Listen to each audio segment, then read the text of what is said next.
आज दुर्ग के एक शासकीय स्कूल में भी इस तरह की चीजें देखने को मिली, जिसके बाद वहां पर इलाके में सनसनी फैल गई है।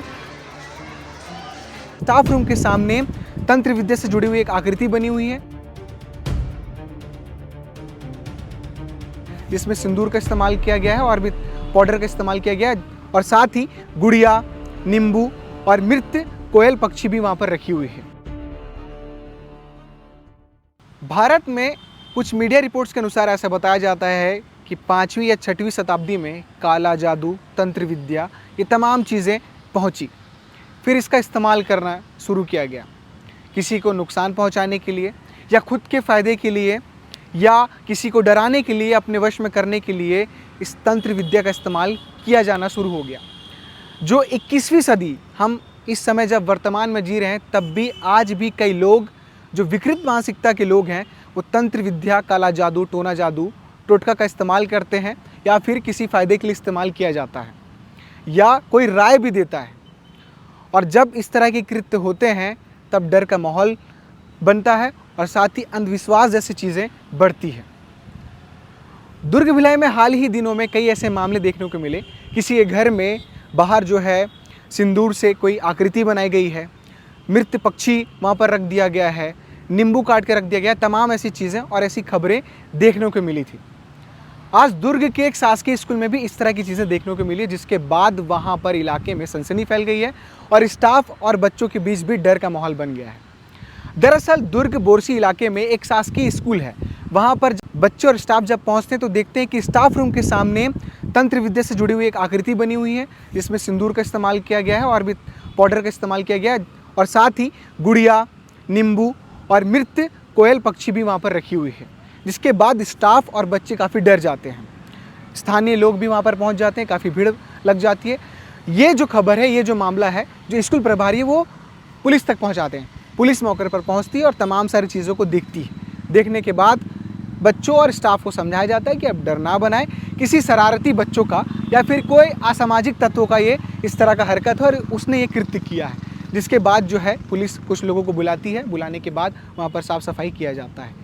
पर इस तरह के कृत्य से बच्चों के बीच और स्टाफ के बीच जो है वो डर का माहौल बन चुका है। कई चीज़ें लोग सोच रहे हैं और कई बातें भी की जा रही हैं। इस पूरी घटना को लेकर वहाँ स्कूल के जो प्रभारी है, उनका क्या कुछ कहना वो भी आप सुनिए। साथ ही जो स्थानीय पार्षद हैं, उन्होंने क्या कुछ कहा इस घटना पर, वो भी आप सुनिए। जानकारी ये मिला हमको कि ये सुबह मॉर्निंग स्कूल में मैडम लोग आते हैं 7:30 से 11:30। तो उन लोगों द्वारा बताया गया कि कोई पक्षी, कोयल पक्षी है, उनको मार कर जो है एक जादू टोना टाइप टोटका कर दिए हैं। हाई स्कूल स्टाफ रूम के सामने ताला लगा था उसमें, लेकिन बरामदा खुला है। तो उस बरामदा में वो घटना जो है हुआ था। और कौन किया, क्या किया, इस संबंध में हमको कोई जानकारी नहीं, उनको भी जानकारी नहीं है। उनका अनुमान है प्राइमरी मिडिल वालों का कि हम लोग तो 7 बजे आ गए थे, लेकिन ये घटना है रात में ही हो सकती। पार्षद महोदय आए थे, गुलशन साहू वार्ड 52 के, शाला विकास समिति वाले आए थे। उन लोग थाना में रिपोर्ट किए और पुलिस थाना वाले भी आए थे। आपकी जवाबदारी क्या बनती है सर इसमें? हमारी जवाबदारी थी भैया, ऐसा घटनाक्रम जो है स्कूल में नहीं होना चाहिए। हमारे जानकारी में ऐसा है भी नहीं कि ये घटनाक्रम के संबंध में। नहीं, उस समय मैं आया था ना, 8:30 बजे आया था। उस समय जानकारी हुई तो सब लोगों को बुलाया गया था, पार्षद वगैरह को। तो अब इसमें क्या लगता है कि सामाजिक तत्वों का काम है कि वाकई किसी को किसी पर प्रहार करने के लिए जादू टोना किया गया? क्या मानते हैं आप, ऐसा कुछ होता है? नहीं, इस संबंध में मुझे कोई जानकारी नहीं है। मैं जादू टोना होता है ऐसा मानते हैं? नहीं, मैं विश्वास नहीं करता इस संबंध। अगर आप विश्वास नहीं करते तो आप ही के स्कूल के जो टीचर लोग हैं, उन्होंने यहाँ पर उस जादू टोना जो किया गया था, जो लकीरें खींची गई थी, उसको मिटा करके बैगा बुला करके उसका जो टोटका करवाया गया, फिर से नहीं, पूजा पाठ कराया गया। ये तो इस संबंध में मुझे जानकारी नहीं है। जादू टोना, कौन बुलाया, टोटका वापस तोड़ करवाना क्या उचित मानते हैं आप? नहीं, मैं नहीं मानता इस संबंध में। तो जांच करवाएंगे? अब जांच के संबंध में उच्च अधिकारियों से दिशा निर्देश लेंगे। अभी डीओ साहब और जेडी साहब को लिखेंगे। सर, सुरक्षा के दृष्टिकोण से आपको ऐसा नहीं लगता कि यहाँ सीसीटीवी कैमरा? हाँ, ये बहुत ज़रूरी है। सुरक्षा के दृष्टिकोण से सीसीटीवी लगना चाहिए, चौकीदार होना चाहिए, और दोनों चीज़ें उपलब्ध नहीं हमारे शाला में, सुविधाएं जो है। कभी रिक्वेस्ट नहीं किया शासन से कि यहाँ सीसीटीवी लगाया जाए? नहीं, कई बार साल विकास समिति की मीटिंग वगैरह में हुआ ये संबंध जो है, सांसद महोदय आए थे, उस समय भी मांग किए थे। आप अपना परिचय दे देंगे। मैं आर के चंदाकर, व्याख्याता, शासकीय उच्चतर माध्यमिक विद्यालय बोरछी दुर्ग। प्रभारी प्राचार्य, प्रभारी प्राचार्य चौधरी मैडम है। किस प्रकार की शिकायत आपको पहले मिली थी? सुबह सुबह यहाँ मॉर्निंग में फ़ोन आया प्रिंसिपल मैडम का कि ऐसा ऐसा घटना हुआ है, तो सुबह ही मैं यहाँ अर्ली मॉर्निंग आया। यहाँ आने से देखने से पता चला कि ये शरारती बच्चों का ही काम है, क्योंकि अभी आप देख रहे हैं रील्स में, भिलाई में भी यही केस हुआ ऐसा, तो इसी कारण हुआ। फिर उसके बाद यहाँ से सुबह हम लोग थाना गए, थाना से 2 सिपाही लोग भी आए थे, उनके सामने ही सफाई हुआ तब। लेकिन क्या क्या था उसमें? उसमें नींबू काट के था और एक मरा हुआ चिड़िया था भैया उसमें जी।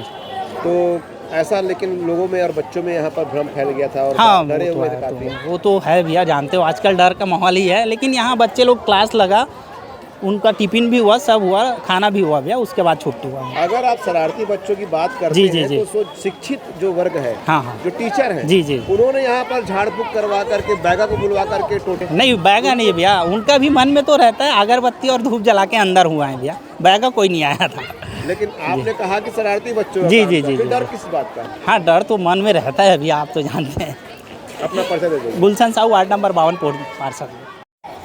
इसकी जानकारी हमारे वार्ड नंबर 52 के पार्षद हमारे गुलशन जी को सबसे पहले आई थी, और उसको देखने से बिल्कुल 100% लगता है कि ये कोई काला जादू नहीं है, ये हमारे आसपास कुछ असामाजिक तत्व हैं, इन्हीं की एक कृत्य है, जिससे हमने कई बार शासन को हमने इस चीज़ को बोला गया है कि आसपास में कैमरे की व्यवस्था हो जाए।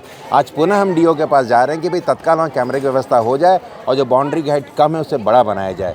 और पुलिस प्रशासन से हमने निवेदन व्यक्तिगत रूप से किया हमने मीटिंगों में कि यहाँ पर रात को थोड़ा गश्त बढ़ाया जाए यहाँ पे, जिसमें कहीं ना कहीं कमियाँ हो रही है, और इसका संज्ञान हमने सम्मानीय हमारे विधायक मंत्री जी को आज दे दिया हम दोनों ने जाके। उन्होंने बोले मैं इस पर कार्रवाई तत्काल करूँगा। मैं अपना परिचय। मैं साजन जोसेफ, वार्ड नंबर 51 का पार्षद हूँ। तो आपने सुना कि जो स्कूल प्रभारी उन्होंने क्या कुछ बताया, उनको क्या कुछ जानकारी मिली थी, और साथ ही जो स्थानीय पार्षद हैं उनका क्या कुछ कहना था। ये तमाम जानकारी और इस खबर को हमारे सहयोगी निशांत ताम्रकर ने भेजी है।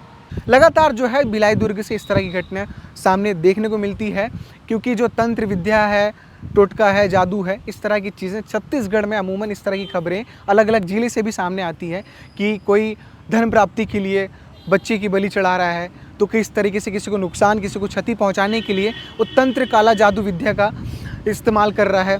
तो इस तरह की जो चीज़ें हैं वो हमारी मानसिकता को सड़ाती है, और सड़ती हुई मानसिकता ही इस तरह की चीज़ों को करने का इजाज़त देती है। तो इस तरीके से अंधविश्वास वाली चीज़ों से और इस सड़ती हुई मानसिकता से बचिए, और काला जादू, टोना टोटका, इस सब के इस्तेमाल से बचिए। हम अब 21वीं सदी में पहुंच चुके हैं, तो इसका इस्तेमाल हमें बंद कर देना ही चाहिए, और ना ही किसी को डराने के लिए या शरारत के तौर पे भी इस तरह की चीज़ें नहीं करनी चाहिए, क्योंकि इस तरह की चीज़ें कई चीज़ों को बढ़ावा देती हैं जो हमें रोकना चाहिए। बाकी इसमें आगे क्या अपडेट रहेगा, हम लगातार आपको अपडेट करते रहेंगे। अन्य अपडेट्स के लिए बने रहिए केपी न्यूज़ के साथ, देखते रहिए केपी न्यूज़। शुक्रिया।